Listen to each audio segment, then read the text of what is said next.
the BBC News at 6 o'clock with Sophie Raworth.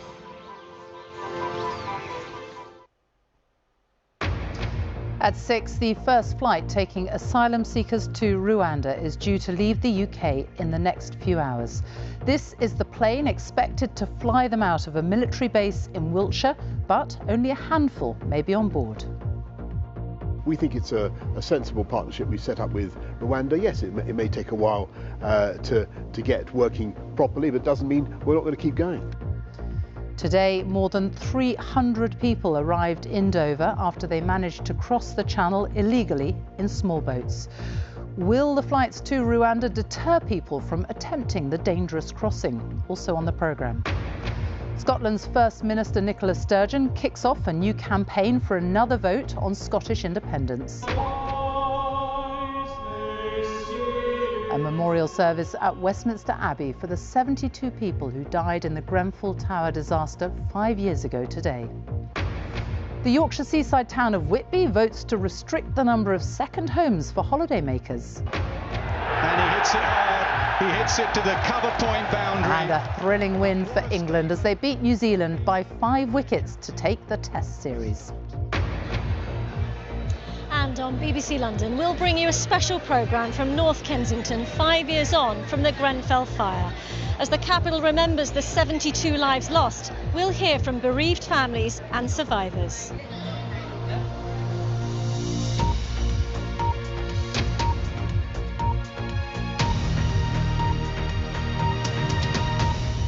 Good evening and welcome to the BBC News at 6 from our new studio at Broadcasting House. A flight to Rwanda carrying just a handful of asylum seekers is due to leave the UK tonight after campaigners and charities failed in their bid to block it. It was meant to be taking more than 100 people, but legal challenges mean there will be no more than 7 on board, among them Iraqi Kurds and Iranians. The government insists the flights are necessary to deter people trafficking gangs helping thousands cross the Channel, but Church of England leaders have called it immoral. Here's our home editor, Mark Easton.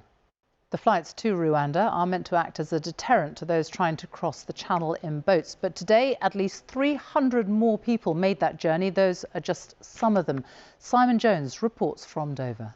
Well, the numbers crossing the Channel have more than trebled in the past 2 years. Close to 29,000 asylum seekers reached these shores by boat last year alone. And just over 15,000 people were offered asylum here last year. Almost 4 times that number applied, though. In a moment, we'll talk to our political editor, Chris Mason, who's at Westminster. But first, our senior Africa correspondent, Anne Soy, is in the Rwandan capital, Kigali. And the authorities have been talking about all this today. What have they been saying? Problems from far away. And thank you very much. And let's go to Westminster and our political editor, Chris Mason, just a few hours before the flight is supposed to take off. Robust language about this from the Prime Minister. Chris, thank you. Scotland's First Minister has launched a fresh push for Scottish independence, insisting there is a strong and compelling case for Scotland to leave the UK. Nicola Sturgeon said she believed the Scottish Parliament had a mandate for a referendum and urged Westminster to respect democracy. Downing Street says now is not the time for another poll, and people across Scotland want to see both governments working together. Our Scotland editor, James Cook, reports. James Cook, thank you. The time is 6:15, our top story this evening. The first flight taking asylum seekers to Rwanda is due to leave the UK in the next few hours. And coming up, as much of Europe swelters, weather warnings for England and Wales with temperatures set to soar this week. And coming up in London at 6:30, how the community here in North Kensington continue to support one another 5 years after Grenfell. Plus, we'll hear about how music is helping young people work through their experiences.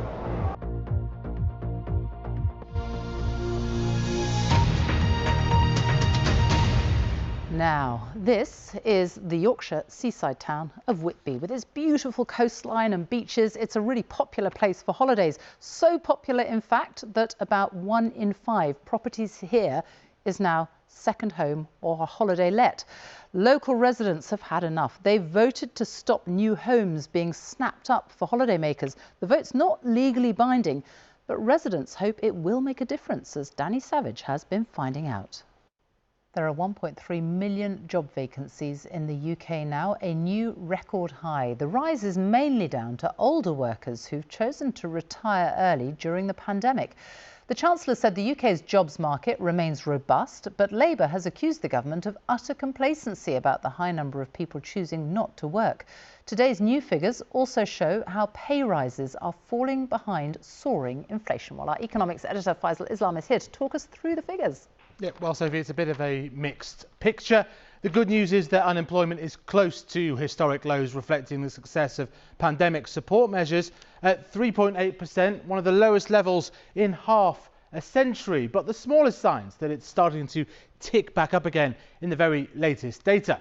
However, take a look at this. Vacancies in the economy hit another record, this time above 1.3 million, more than the population of Birmingham, with hundreds of thousands of missing workers, reflecting those retiring during the pandemic, long-term ill, and fewer European workers post-Brexit under new immigration rules.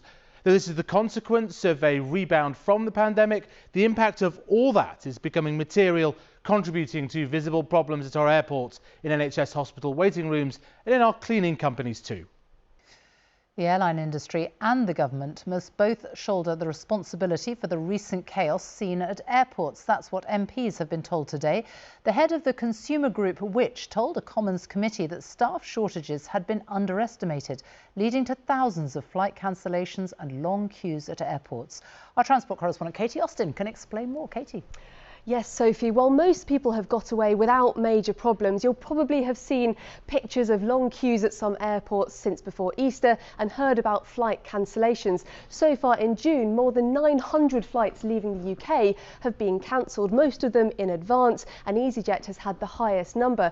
There have been various reasons for disruption, and problems are happening elsewhere in Europe too, but aviation staff shortages are a big underlying factor. The industry shed many jobs during the pandemic, including 30,000 at airlines. Some firms have now struggled to hire enough new recruits in time for the rising demand. It's not all about cabin crew. Ground workers like baggage handlers are in short supply, and that was given as a reason for the tour operator TUI cancelling dozens of flights from Manchester this month. Here's what they said today. Experts say hiring challenges are down to people having left the sector for other jobs, fewer European workers around post-Brexit, and it's an extremely competitive labour market. And once you've signed someone up, you have to get them security clearance. A representative of British Airways, which has cut 10% from its schedule until October, said today 3,000 new hires were still in the referencing process, and it was taking up to 140 days to get people through. Swissport, which does baggage handling for TUI and others, said it was not far off its recruitment target now, but it was taking 60 to 90 days to get people an airside pass. The airport's trade body has said some people quit while waiting to start the job. Today, MPs asked aviation firms if issues would be fixed and everything would run to plan this summer. None of them could give a guarantee, but the aviation regulator and the Department for Transport jointly wrote to airlines today asking them to check their summer schedules were deliverable and to ensure consumers are dealt with properly when disruption does happen. Sophie. Katie, thank you. A service has been held at Westminster Abbey to remember the 72 men, women and children who died in the Grenfell Tower fire 5 years ago today. Church leaders described the loss and anguish suffered as still vivid and sharp. Other events to mark the anniversary have included a 72-second silence and a multi-faith service at the foot of Grenfell Tower itself. Our Home Affairs correspondent Tom Simons reports. And you can see a special programme called Grenfell Has Anything Changed? It's available now on the BBC iPlayer and at bbc.co.uk/iPlayer or via the iPlayer app on your smart device. It's not often that England cricket captain Ben Stokes is outshone, but today, on the final day of the second test against New Zealand, Johnny Bairstow did just that, hitting a sparkling century to seal an unlikely victory at Trent Bridge. Andy Swiss has been watching all the action. It certainly is, Andy. Thank you. Time for a look at the weather now. Matt Taylor is here, and it is going to get hot, hot, hot this week, isn't it, for a lot of people? but not for everyone. It's a bit of an uneven weather story this week, Sophie. Yes, today we've had skies like this one, captured by one of our weather watchers in Powys, across much of England and Wales. It's been a different story, though, in Scotland and Northern Ireland. Skies much similar to these in the Highlands. And that contrast is going to continue through the rest of this week, with cloud and some rain at times for Scotland and Northern Ireland, whereas England and Wales, with the sunshine, comes increasing heat and increasing humidity. So why? It's this air of high pressure here to the south and east. As that works its way eastwards, it's going to draw up the air from Spain and France, whereas to Scotland, Northern Ireland, closer to areas of low pressure, rain will swing through, as it will do at times tonight. Will be on and off. It won't be there all night long. Clearer skies for England and Wales. Good view of the supermoon, of course, which peaked today. But here, the coolest of the conditions. Maybe not quite as chilly as last night, but temperatures in single figures to start Wednesday. For Wednesday, though, England, Wales, largely sunny start. Bit of low cloud drifting around the east coast later on. An isolated shower. But for Scotland, Northern Ireland, like today, plenty of cloud. Best of the brighter breaks to the south and the east. Further rain at times in the Highlands, down into Northern Ireland. Probably a few more showers here than we saw through today. Temperatures generally in the mid to high teens, but look, we're starting to build that heat towards the south and east. 27 the high in London, and pollen levels shooting up for all, including Scotland and Northern Ireland. Moderate to high levels here. Then into Thursday, it's a case of spot the difference. More showers for Northern Ireland and parts of Western Scotland. Maybe some longer spells of rain. Fair bit of hazy sunshine for England and Wales. Temperatures widely into the mid-20s. But the nights are going to get in hotter and more humid as well. So rather uncomfortable start to Friday. A day of heavier rain across Scotland and Northern Ireland. But for England and Wales, in the sunshine, we'll see temperatures for some eastern areas around 30 to 33 degrees. A very hot day indeed. Wow, Matt, thank you very much. I'm going to head over here now, because that is it from the BBC News at 6 on Tuesday, the 14th of June. You can, of course, keep up to date with all the latest developments on the BBC website. From the 6 team, it is goodbye, but the news continues right here on BBC One, because it's now time to join our colleagues across the nations and regions for the news where you are. Goodbye.